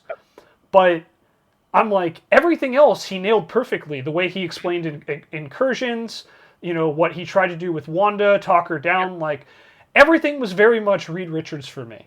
And 100%. you know, even the way he like explained why they thought Doctor Strange was the biggest threat, and it's like, I'm like, that's exactly what like the Illuminati would do because they are arrogant. Like, they beat 100%. Thanos. Like, of course they're going to be arrogant. 100%. But yeah, it's just it's really weird because the other I don't really know if this would qualify as like a horror movie, but the movie we watched in theaters where it was like they had to play the game and then it was hide and seek. Are you talking about For the wet, like to get married or whatever. Oh yeah! Oh my gosh! And You talking about Ready or Not? Yes. yeah, Ready or Not. Yes, Ready or Not's awesome. Yeah, like that was a movie I enjoyed as far as like That's a horror horror, movie. and I didn't expect to. Like, Oh yeah. If you like that one, you need to check out The Hunt. okay, The Hunt is like a live action BR. Well, it's oh it's yeah, also like Battle Royale in a way too. So yeah. But yeah, it's both of those movies are a lot of fun, and I do believe that the people that did Ready or Not are the ones that are behind the new Scream movies. if I Oh, remember okay. correctly. Yeah, Oh, maybe okay. I'll have to check they them are. out. Is The 'Cause- Hunt a more recent movie? It came out, I want And- to say or- 2018, 2019. Yeah, I Around think that I area? did watch that one, and yeah, basically everyone just gets dropped in, and well, I'm pretty sure I watched it though. Sorry. Yeah, no, you're good, dude. No, you're good. You're good. Yeah, so But it's got Hilary Swank in it. Hilary Swank's in it. yeah, okay. Yeah, I think I remember the previews for that, but like I'll be the first to say like, you know, when you guys will talk like movies and make movie references on stream, I often like I know most of them, but I haven't seen a lot of them because I'm not like the biggest movie guy. I never have been. But Shoshima and his lovely wife used to go see movies all the time. Like it's a bit harder now because they got 2 kids, but Yeah. Yeah, they kill our movie going experience. I like that's Tiff and I. We will go see movies all day long. In fact, Yeah. in the last week and a half, I've seen 4 movies in the theaters. Oh, Like, wow. I saw The Matrix with Sean and Creed last Saturday. On Thursday, I saw Scream 6, which was okay. Like it wasn't everything I wanted it to be, but it was okay. Yeah. Oh, okay. And then yesterday, Tiff and I went and saw Bill and Ted's Excellent Adventure in theater. Oh, nice. So I saw all 4 of those movies. So that's what I love to do. Like movies Yeah. are ingrained Oh, yeah. into me. So anytime I can go to the theater and watch anything, I'm like, yeah, I'm there. Yeah, I remember when like Movie Pass first came out. Like I'd be going to the movie theater by myself, just Yep. Yeah. being able to go to the movies and watch them. But I know I recently watched a Megan with my wife. How'd you like that? Oh yeah, I loved Megan. I had so much fun with Megan. Yeah, because it's wacky and I love it. it's really wacky. There's just a couple parts like me and my wife like we're watching it. We're like, I don't know, man. Like it just took us out of the movie. You know, like Like what? all of a sudden, like a week later she works on Megan in the house, and they like get the prototype up. There's no testing, no nothing. They're like, no, just send it. Like human testing, who gives a shit? Like I don't know. It just was weird to me. That's what you have to have in that. You have to have some kind of like arrogance that really makes them throw Megan out there to make her as dangerous as she is in the film. I get it. It's very stupid. Also, Yeah, like us Anybody who does that stuff is like, what are you doing? us as like super logical people were like, how the fuck is this okay in like a corporate setting? So I'm actually going to step in here real quick, and I find it very amusing that you find that unrealistic as a actual developer who works in programming. That shit happens way more often than it probably should. Oh, really? Yeah, like I'll tell you, like I don't want to throw shade, but like one of the biggest issues I run into in my career is that we'll basically be told, hey, you need to do this, and then they'll give us a deadline, and it's like this deadline isn't even remotely realistic for what we need to do. Like, for example, we had to do like an entire like company merger with 2 different systems in 2 months. 2 months. You want to do that sort of thing like over a year, like a year-long process, because you got to test everything, you got to make it right. And I don't want to go into too much detail, but it did involve people's finances because that's the industry I'm in. So it's like you want to make sure you get that right. You need to give more time than 60 days. So I mean, look at the video game industry. The games that we've seen get launched, like Cyberpunk. Cyberpunk was not ready. Yeah. No. Cyberpunk was nowhere near ready to come out. So That it's happens all the time. so I just find it as a developer, someone who's done similar work with programming, that's what took you out of the movie, because for me that would have sold me on it 100%. I think that you would actually enjoy Megan. Because whenever I saw it in theaters, I know there's an unrated cutout, and I haven't watched it yet. Oh, okay. But the one that came out in theaters, it wasn't. I don't remember it being that gory at all. Okay. And it wasn't. It was more funny than it was scary. There's some moments in it, but Yeah, it's like super campy. There's a couple times where like you know the jump scare is coming, so then I get like super anxious, and I like go like this, like okay, I'm ready, but you know, like close your eyes because like it just gets me when like, that anticipation. But yeah, no, overall, like it's not like a super gory or crazy horror movie. Yeah. Okay. Actually, cool. that one part in the forest was just really gross. Like for I know that what camp. you're talking about. Yeah, I know exactly what you're talking about. That's the only scene that I was going to bring up that might be a little hard to watch, especially if you have like kids as well, because the ending to that forest scene is pretty gnarly. Yeah. What happens to that kid? I know, because it escalates even further than like the gross scene. It gets pretty gnarly. Yeah. So I remember sitting in theaters and looking over at Tiff and being like, I did not expect that. Yeah, like it escalates quickly in that movie. All right. Well, I'll definitely have to check it out, because I do feel like campy horror is more of like my jam, but we'll see. You know, like there's 80s horror movies that I could recommend to you all day that you'd be like, word, I'm in. Killer Clowns from Outer Space is another one that I'll always recommend to people. Oh, I remember having nightmares as like a kid because I was, like 3 or 4 when that came out? Like, I forget. But yeah, nowadays it's like, man, this is super cheesy. Man, I'll Grayson, I'll tell you what, man. You send me any recommendation, I promise I'll at least check it out. Like 100%. Best shot. Yeah, absolutely. Because I look at it this way: it's like I said it at the beginning of the podcast. I'm going to say it again. The way you talk about horror and the way that you just enjoy it so much wants me to like give it a try. And even if it doesn't work out, like, like with me attempting to play RE2, I'm still glad I freaking did it. Yeah. Because it's like, at the very least, it's like, okay, now I know I can't, unless maybe I get it like on some sort of like anti-anxiety medication, I can't handle that level of suspense or horror, which is totally fine. And I'd say it all the time. I'm a weenie. It's okay. But there ain't nothing wrong with that. I'll tell you right now, I told you all that whenever I was 6, I would watch them all the time, but there was a time, I think I was around 7. It was a year into me watching all these, because as a kid, I was a big Freddy fan, which makes no sense. Yeah, that's like the opposite, right? Yeah. 100%. And I had a Freddy doll that I would sleep with, and I would tell my mom that Freddy protected me in my dream. Makes no sense of whatsoever. Yeah. So, I mean, I'm saying that, and I'm wearing a Freddy Krueger shirt. Yeah, there you go, yeah. So, around 7 or 8, on USA, they were having a Jaws marathon. And we're watching Jaws 3, and I don't know what happened, but something clicked, and it terrified me to the point where I couldn't even go to the bathroom for a week because I thought that Jaws was going to come out of the toilet. So I went after that happened. I didn't watch horror movies again until I was 13, Mm-hmm. 14, Oh, really? because it scared me so bad. And I also was scared of Halloween, which is Yeah. now my favorite series because I would get babysat so much, and Michael Myers went after babysitters. Yeah. So I was always terrified that Michael Myers was going to come after me. And if I heard the music, I shut down. Oh, wow. So it wasn't until I was younger than 13 because it was right when Scream 2 came out. Mm-hmm. Because I watched Scream 1 and I really enjoyed it. And then Scream 2 was coming out and I watched it and I was like, man, I just had a really good time with that. So I think Scream 2 came out like 97 or 98. So Yeah, I was sounds definitely about on the right. younger side. Yeah, I was definitely on the younger side. But after that happened, it just reignited me back into horror, and it made me, like I said, that's what kicked off me being like, oh, I love slashers, but Yeah. oh wait, now I love this, and I love like possession movies. Oh wait, now I love found footage horror movies. Oh wait, now I love this. So I started off scared Yeah. of that, and I really didn't enjoy it, and now I love it. So that could be what happens to you. You might find something that you're like, oh my gosh, this is a genre of horror that I really like. Let me see what else is out there, and you just dive into wild stuff. Like for instance, Marvel, whenever they come out with Marvel Zombies, I'm almost certain you're going to be watching that. Oh, Those big 100%. Marvel fans. I'm not Exactly. missing that. Yeah. Yeah.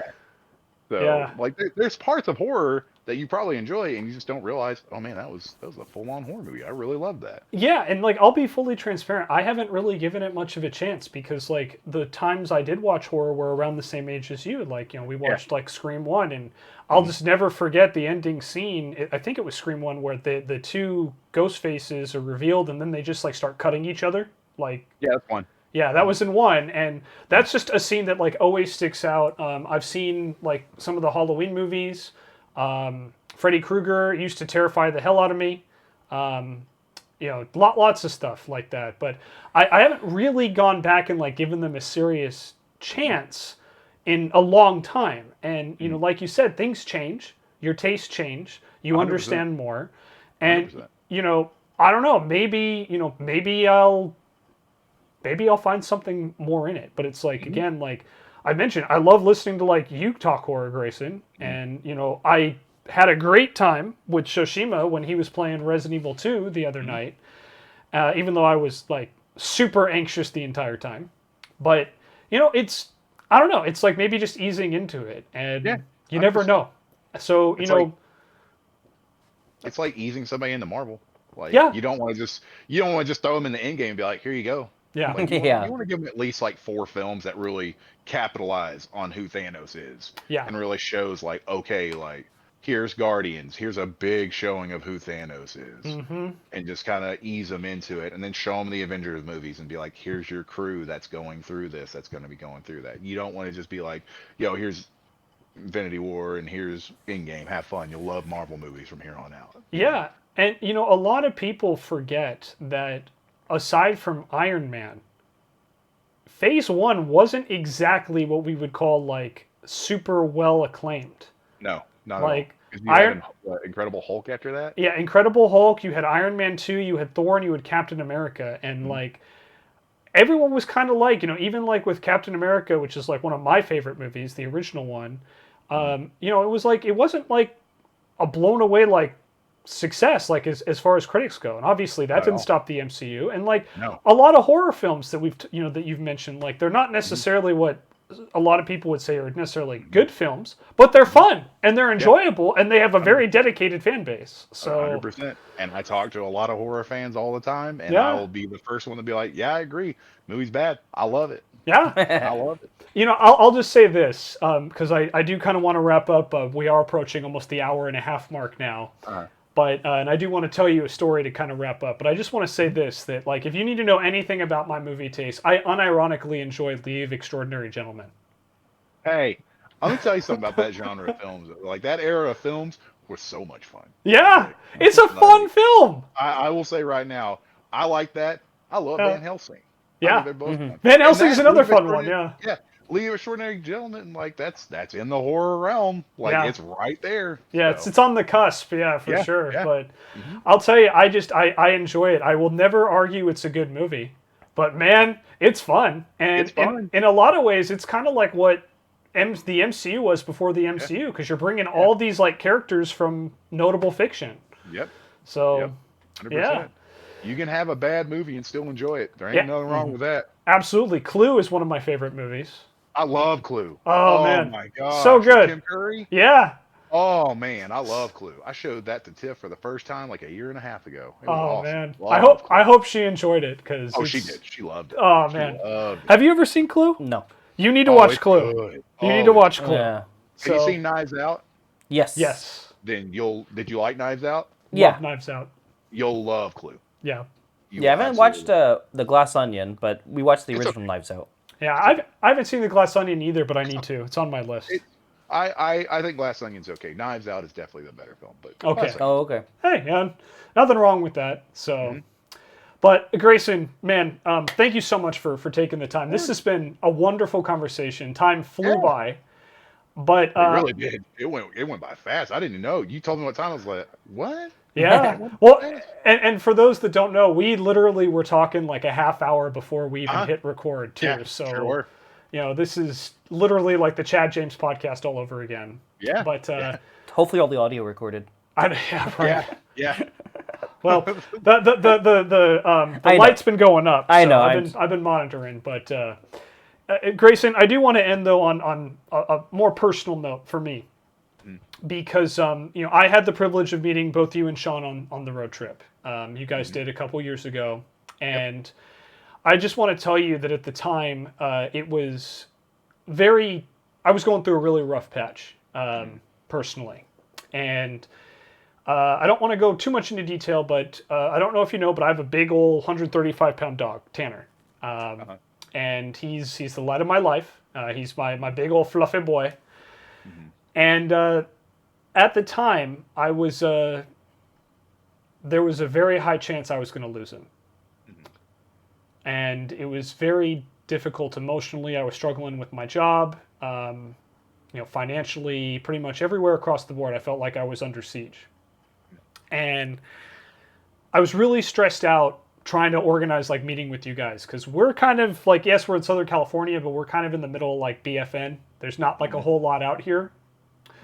And Chase really bent over backwards to like make it so we could meet up. Yeah. And that's something, I thanked him for at the time.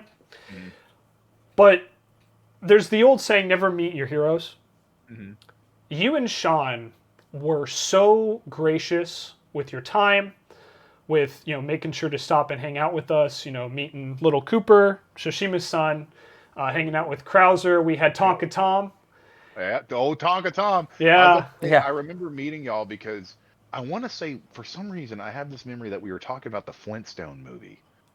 Yeah, I think that did come up at some point. Yeah. I don't think we were talking about like the production value of the Flintstone movie. I don't Yeah. know why that is getting into my head, but that is the thing that I'm like, that's it. There it is. Not gonna lie, after that meetup, I've either seen Tonka Tom or somebody else that has the same Tonka truck. Yeah. Really? Like on the road. I swear to Yeah. God. Oh, that's cool. Yeah, like just driving, I just see like a whole truck, but it's just the one Tonka truck just chilling. Yeah. But it's just something that I just wanted to acknowledge, and I just wanted to tell you that personal story. It's not something we brought up at the time, but you and Sean were absolutely phenomenal, and you guys inspired me in a way that, just with how kind you were and how generous you were,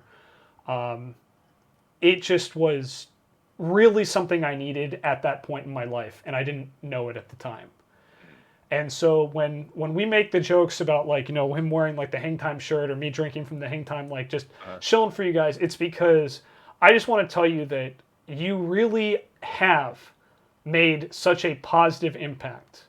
And without you guys, there would be no Shenzo the Lost. There would be no Lost One podcast. There would be no me streaming on Twitch. Like none of that happens without you guys.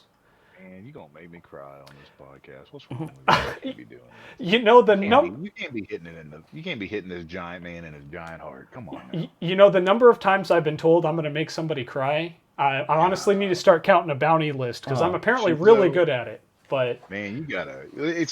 It's from the heart, and and that's why it tugs at the heartstrings, because you're coming from the heart, and I I say it every day. Like, thank you for saying that. My goal every time I meet somebody from the community is to make them feel as comfortable and as appreciated as I possibly can. Yeah. Like, if I ever come off as like, oh man, he's not really saying much, it's because I'm kind of to test out the vibes and see what I can do to really like help people. Because some people, they just want to say hi and then they just want to go, and I get that, but I just want to do everything I possibly can for this community, because honestly, without y'all, there is no us. There's not. Yeah. So, like, hearing stuff like that, thank you so much. It means the world to me. And I try to do as much as I possibly can to help as many people as I possibly can. I didn't know that was going on with you. I know you had told us that something was going on. I didn't know to that full extent. Yeah. But my granny, God bless her soul, she always told me that at any point in time in your life, you never know what somebody's going through. Yes. And the best thing you can do is to try to make them smile. So they get that one moment, just that one moment, to where they can forget about all the bad and they can let some of the good go in. Yeah. And I've taken that to heart. Yeah. I really have. And And every single time I meet somebody, I just try to make them just have a good day. well, I don't want to speak for anyone but me, but you have always done that for me. That's very kind. Thank When you I so was much. sick with COVID, I'm going to kind of put you on blast a little bit here, Grayson, but like, you reached out to me, checked up on me to make sure I was okay. You did not have to do that, and I just want to tell you how much I appreciated that. And Anytime I hear that somebody is going through COVID, I went through that exact same thing. I know how scary it is. yeah, I know. Like, I got rushed to the ER. I get it. And Yeah. any way that I can help, even just talking to somebody, I will do it, because Well, I know how scary that is. I will just tell you personally that the biggest reason why I'm a fan of Hang Time and a fan of all of you is because you consistently do that for me. And again, I know I'm one person, but I know you appreciate us, you acknowledge us, and there's a reason why a lot of the people you collab with are people that I go to, is because you guys really have a talent for finding incredible people, whether they're in your community or people you collab with, whether it's diction we talked about. I know I mentioned like Bruce, Lawrence, Ray Narvaez. Amazing. All of them. Just wonderful, wonderful people. And Athena and Allie as well. yeah, Like, Athena and Allie. amazing. Yeah, Mike, Yes, Canucks, Mike. like Regina. Everybody. Just You got a name and you're in the community, I'm talking to y'all. Like, Yeah. if y'all are watching this, just know that I do appreciate you. And- Every and- single one of y'all. that goes double for me as well. And Shoshima, I think you agree as well, right? I suppose. Okay. See, that's that abrasiveness I was telling you about Hell earlier. yeah, I love it. I But- love it. Yeah, but the other thing too is I don't know if you know this, Grayson, but I actually made my own appearance on Twitch for the first time on camera with you guys. Did you really? Yeah, I had started streaming a couple months prior to that, Uh-huh. but I didn't have a working camera. Uh-huh. And Sean was just like, "Oh, hey, here, host Game Attack at the time." Yep. And Yeah. I 'cause was like, y'all had to go pee pee. "What?" So he's like, here, Yeah. we're out. Yeah, and I'll tell you, like, put me on the spot like that. I don't know if this was Sean's intention, but it was one of the greatest gifts I think I've ever been given. And it's something that I have joked about on stream that, oh yeah, I was a host of Game Attack / Hang Time once. And that's But- the cool thing. It's like Yeah. you could, like, there could be a moment in your life where you're like, man, I wish I would have done that. Yeah. And you turn down an opportunity. But if somebody just hands it to you and you're like, hey, just hold on to this real quick, I'll be right back. Yeah. You could find something that you're awesome at and you never knew. Yeah. And So, look at you now. Yeah. Making a podcast, live streaming, doing your thing. Look at Yeah. that. I am so damn proud of y'all. Thank you, Like, Grace. Look at this. Y'all out here doing a podcast. Y'all killing the game. Y'all had Chad James on the episode. Look at y'all go. Look at you. How many episodes is this? This is episode 25. Look at that. 25 episodes in. Yeah. So Look at that. That's amazing. it's been a hell of a ride, and again, none of it would have happened without you, without Sean, Wes, Chelsea, Chase, all of you guys. And it's just, again, I know it's an emotional note, but it is something I promised myself if I ever got the opportunity, I would share that with you. If I ever sit down with Sean, same thing. I'm going to tell him the same thing, because you guys do make a difference. And, when I got lucky in a way with when I caught COVID, because that was during your Witcher stream, I think. Yeah, it was So, actually. Yeah, we were still going. It And was because we ended it. I think Saturday morning is when I finished, so I was still flipping schedule. yeah, I would have woken up anyway to do it. Like yeah. I would have been here. You couldn't But have stopped me from being here to do this. but again, I just it means a lot to me, and Mhm. again, just thank you so much for being on the pod today. It's Of been awesome. course, anytime that I can come in, if y'all have an episode that y'all want me to just talk about, just hit me up. I got free time. I'll come and do it. Thank y'all so much for having me on here. I had Yeah, a blast. We got to talk about a lot of stuff. It wasn't just locked into horror, which I love. I get yeah, to spread out all the knowledge that I have on so many things. yeah. It was so much fun being able to do this. So thank you very much, both of y'all, for having me on here. Let me talk about all these things and just having an overall great time. It felt like I was literally over at a friend's house for the weekend, just having conversation. Like I'm it was that awesome. that is about the highest praise I think I could ever receive. Thank you. It was awesome. I will tell you right now, both of y'all did an amazing job. This was Thank you. so much fun. So Thank thank you you. so much. Well, Grayson, again, we really appreciate it. You got to stop hitting us with those Uno reverse. I was making you cry. You're going to make me cry now, but thank you. You got. I'll tell you, that's my weakness, man. I can't keep getting hit with those. I know. I get it. I'm the same way. I'm the same way. So, real quick, Shoshima, do you have any kind of final thoughts? I want to make sure you get time to say your piece. I mean, I do have a question. Whatever happened to the that road trip map? It's I know it's in the office. It's in the office, yeah. Huh? Because I'll It's in never the office. forget. Sean was whining that like we all were being too neat with it. I don't know if you remember that Yeah, I do remember out that. there. So I said, "All right, we're being too neat. Here, I'm going to give my 6-month-old the pen, Sean." Yep. So there. So the wall that we run through, whenever we go through the wall, Yeah. right as we're going through the wall, you might be able to see it whenever we break it. But if you look up and to the right of where we break through the wall, Oh, okay. it's in a big frame, like Oh, right there. okay. Yeah, Every because I time know we we. come into the office, we see it. Yeah, I know we signed 2 because you gave away the one, Yeah.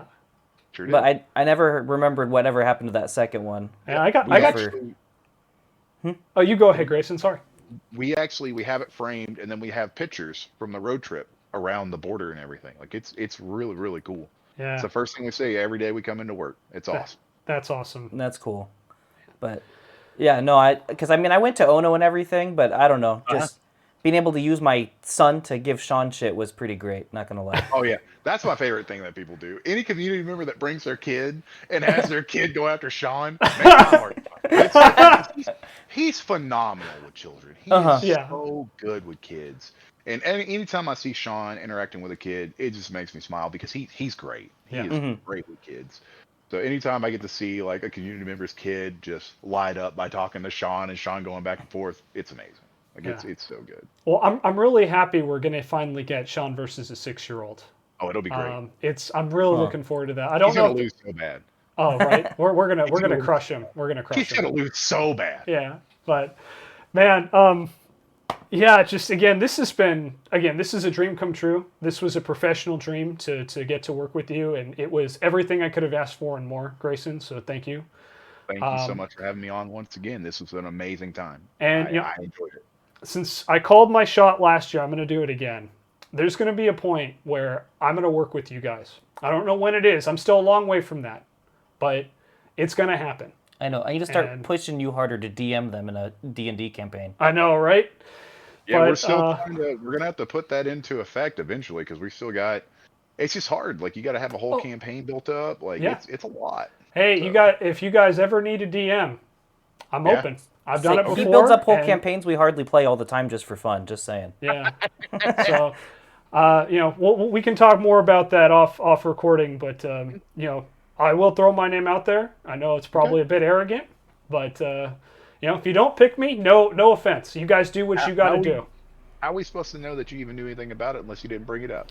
You Well, know what I mean? I would hope by the way I sent you all the D&D stuff, that was a pretty big hint. But Well, it's very big in it, now that I think about it. But yeah, But, I mean, no. I need to live by my own thing whenever I say this, but you don't know until you ask, and Yeah. the worst that can happen is they say no.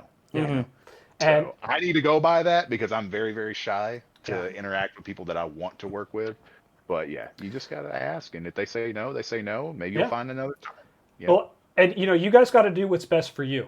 So I want to be clear that I support you guys wholeheartedly, and whatever you do, I'm going to be rooting for you. I'm going to be supporting you, just like you support all of us. So That is that is the kindest thing I've ever heard. So thank you very, very much. 100%. My shirt says most successful failure because I tend to stumble my way into success. So How do you learn unless you fail a couple of times? You Hey. gotta learn. fall down 7 times, get up 8. Yep, there you go. But Greyson, thank you all so much for being here. Once again, this has been an absolute dream. Shoshima, thank you for co-hosting with me. It's been a pleasure for once. I know, right? Thank y'all both for having me once again. Like I said, y'all did an amazing job. I had a blast, and hopefully we can do this again soon. I appreciate it so much. Absolutely. So you can find Greyson.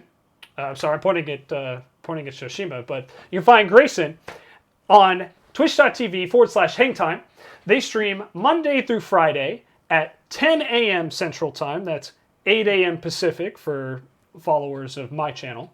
You can also find them on YouTube, on TikTok, and on Twitter, assuming Twitter doesn't die by the time this podcast releases. But Also very true. you can find Greyson at HT_Greyson. Ooh, look at him go. You can find my good buddy Shoshima at Zachary1016. You can find me at Shenzo the Lost on Twitter, YouTube, and on Twitch. But once again, thank you all very much for watching. Greyson, thanks for being here. And Thanks for having me once again. I hope each and every one of you will have a wonderful, wonderful rest of your day. Bye-bye. Bye.